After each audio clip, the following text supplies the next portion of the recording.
Au cœur de l'Afrique de l'Ouest, un vent nouveau soufflait. Il portait le nom d'un homme, Thomas Sankara. Un jeune capitaine d'une trentaine d'années. Son regard était direct, perçant. Ses mots étaient vifs, précis. Il portait l'uniforme militaire, non pas comme un symbole d'oppression, mais comme l'uniforme d'une nation qui se lève. Quand il est arrivé au pouvoir, en août 1983, la Haute-Volta était un pays à genoux. Il était une promesse de dignité, une promesse de changement. Sa révolution n'était pas seulement politique, c'était une révolution des esprits, un appel à son peuple pour qu'il reprenne en main son destin. Il se tenait devant son peuple, un homme parmi les hommes, mais en quelque sorte à part. Sa voix, diffusée sur les ondes radio, résonnait avec une génération qui aspirait à quelque chose de différent. Il a rebaptisé le pays Burkina Faso, le pays des hommes intègres. L'année est 1984. Le lieu est New York, la 39e Assemblée générale des Nations Unies. Un jeune dirigeant africain monte à la tribune.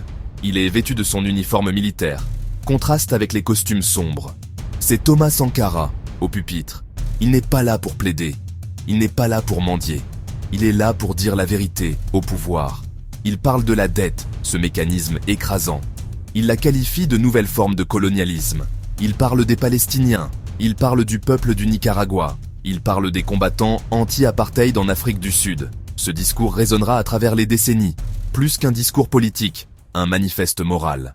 De retour au Burkina Faso, la révolution n'était pas seulement une question de discours et de symboles. Elle se déroulait sur le terrain, dans la terre rouge du Sahel. L'objectif était audacieux, produire suffisamment pour nourrir chaque Burkinabé. Il a lancé un programme massif de construction de petits réservoirs d'eau et de systèmes d'irrigation. En quelques années seulement, le pays a connu une révolution verte.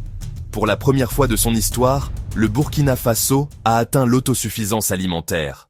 Thomas Sankara croyait qu'aucune révolution ne pouvait être complète sans la libération des femmes. Il a interdit les mariages forcés.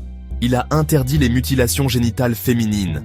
Elles sont devenues ministres. Elles sont devenues ambassadrices. Elles sont devenues chefs de projet publics. Une journée de solidarité où les hommes étaient encouragés à aller au marché et à préparer les repas. Leaders, travailleuses, soldates, citoyennes à part entière. Elle devait être construite avec de la brique, de l'acier et de l'asphalte. Sa présidence a lancé une vague sans précédent de développement d'infrastructures. L'un des projets les plus emblématiques fut la bataille du rail. En quelques années, une campagne massive a permis la construction de centaines de nouvelles écoles et de centres de santé ruraux. Chaque nouveau bâtiment, chaque kilomètre de route était une victoire contre le sous-développement.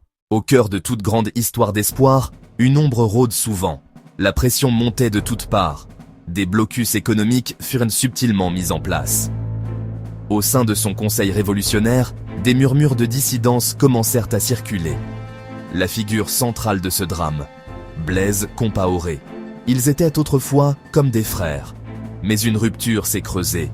Le 15 octobre 1987, les ombres consumèrent la lumière.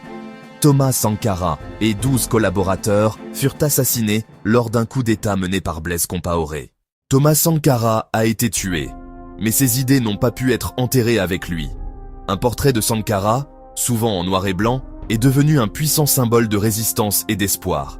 C'est une lumière qui illumine un chemin pour une nouvelle génération d'Africains. Il est devenu une icône panafricaine, un martyr pour la cause de la dignité et de la souveraineté africaine. Il reste le jeune capitaine, toujours en route vers un horizon d'espoir, une lumière puissante et durable pour le rêve africain.